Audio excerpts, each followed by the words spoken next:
Who is Satan?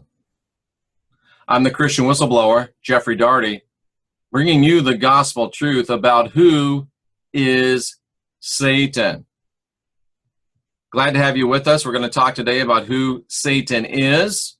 And I think you're going to be very surprised. I think you're going to be, some of you won't be disappointed that it's not as technical and deep and filled with jargon as you wanted it to be, but it is going to be revelatory, and it's going to be a time of celebration if you really understand what I'm talking about here. I get asked a lot about who Satan is. Many people wonder, many people worry, and it's really not that difficult. Before you go, if you're new, please like, please subscribe, please share this video, and please do come back again. If you're not so new, please make sure you are still subscribed. Please hit the like button on the way out, and please share this video. And please ask yourself if you should be sponsoring this work financially so we can do more and get the news out to more people. So let's talk about this being called Satan. There's really three aspects of Satan. Number one comes from a misapplication of the word Satan from the Hebraic mindset. The Satan, which we mispronounce Satan, it's not Satan with the emphasis on the first word, it's Satan, emphasis on the second syllable, pardon me. And the Satan is that rascal inside of you, that part of you that doesn't want to do right, that part of you that doesn't want to do what you want it to do, go where you want it to go, be what you want it to be. It's that inbred part of us, that rebellious part, that part that doesn't want to hunker down and toe the party line. So it's really our good part, because the Hebrews saw it as a Satan, an adversary, because it didn't want to follow the Hebraic religion. And Christians see it for the same reason. Abrahamic faiths, oh, that Satan is bad, so we got to fight against it. So the Satan, really, you're Satan, I'm Satan, and we want to be Satan because that's the part of us that rebels against foolishness and against people trying to lord it over us and against people trying to jam things down our throats. So that is what the Satan is. That's really your strong sense of higher self that says, no, I'm not going to be bound. I'm not going to be placed into a cage. So that's the first instance of what Satan is. It's the Satan, and you need to embrace it and be glad you have it. There, don't you feel better already?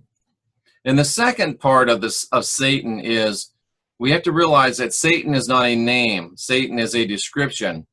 And in the New Testament, the Christ talked several times about the Satan or the Satan, which is his adversary, his great adversary. And the Christ said that his great adversary was the same being that Saul of Tarsus, who would become the Apostle Paul, met on the Damascus road. And that being was identified by Christ as his great adversary, the one who was expelled from heaven. So I'm saying to you that the Lord of the Old Testament, the one you know as the Lord in the Bible, is the great adversary of the Christ and is, by technical definition, Satan. He is the Satan, the adversary of the Christ. And of course, by implication, if you're trying to follow the ways and lives and truths of the Christ, then he is your adversary as well. So the Satan is that good, rebellious part of you that you should embrace, that religion wants to rebuke and call Satan. No, it's the Satan. It's the good, rebellious part of us that keeps us from wanting to be in part of a fear and guilt-fueled mind control matrix.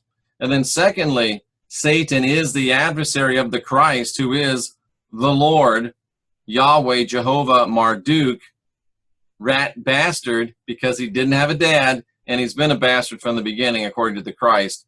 That's the guy who is Satan, still really the Satan. And then thirdly, because of the 2,000 years of intention and power and thought and fear and worry and dread that has been projected energetically into the ether, all of that has coalesced and formed a thought form or a tulpa called Satan now.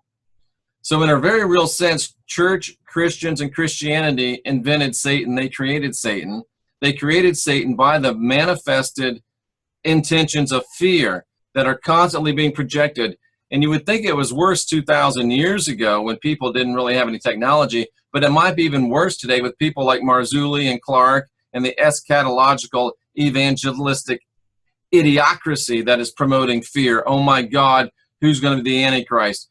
Tribulation, chopping heads, mark of the beast, miss the rapture. All of that is nothing but fear, and it's doing the work of Satan, the adversary, and Satan, the tulpa that gets fueled, fed, and grows and remains strong through this manifestation of religious fear and tension going out into the ether. If we would just stop being afraid, if we just stop listening to people like Marzulli and Clark, then Satan would go away, because he is a thought form and he's only fed and fueled by the thoughts that feed and fuel him.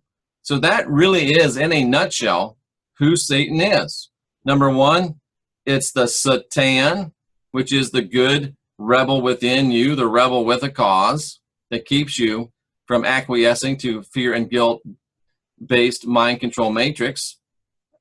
Secondly, Satan is the adversary of the Christ. The Christ identified him as the Lord. Yes, the one you've been worshiping. That's the adversary of the Christ. And thirdly, there is a tulpa. There is a thought form out there called Satan. And he is there because Christians and the church created him. And let me tell you something else, folks. He works for the church. He's there to scare you back to Rome. And oh yes, my Roman Protestant friends, your home is Rome. He's there to scare you back to Rome if you ever decide to ROAM and think that maybe you're going to do something on your own. So that's the three aspects of Satan. And now you know. I'm Jeffrey Daugherty, the Christian Whistleblower. We've just brought you the gospel truth about Satan. And there's a lot more where that came from. There's over 800 videos on this channel. I offer personal work. Look in the box below for information on that. And we'll be back with more great teaching, life-changing teaching, paradigm-shifting teaching. And until then, be excellent to yourself, be excellent to others, and keep making the change you want to see. I'm Jeffrey Daugherty, your friendly neighborhood Christian Whistleblower, and we'll see you again real soon.